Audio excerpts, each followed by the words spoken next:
Hi YouTube, on a 99 and a half to 2006 Volkswagen, the Mark IV generation, Jettas and Golfs. When you have worn out door hinges, typically all you can do is replace them. So basically the front door you can see is drooping down and it's hitting the rear door there right in the corner. You can see the little rust spot there developing. So a little remedy to this, I know it's a bit of a job to remove the door, change the hinges, they're expensive. So one thing that I've done here is, you could see I placed a washer between the hinge and the door itself on both the lower and upper bolts. On the lower hinge only, the upper hinge does not have anything there. Okay, see that again? There's two washers there. They're a 3/8 washer, a little bit bigger than the bolt, but it's just acting as a spacer right now.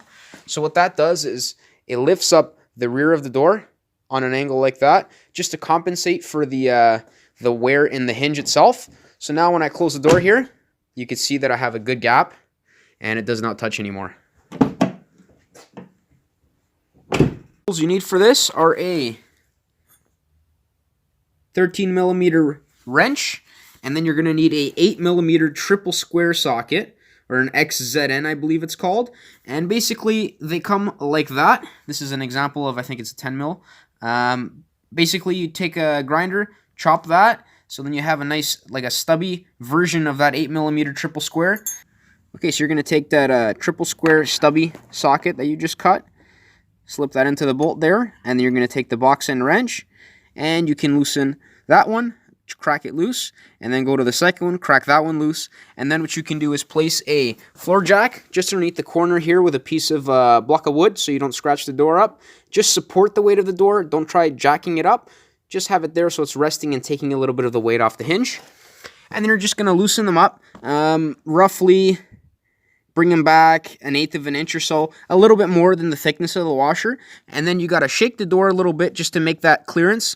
One of the bolts, then you pull them all the way out, slide the washer in behind, screw that bolt in so it's supporting the hinge onto the door again, and then loosen the other one completely off, slide the washer in between the hinge and the door, and then put that bolt back in, and then you're going to have to align the door.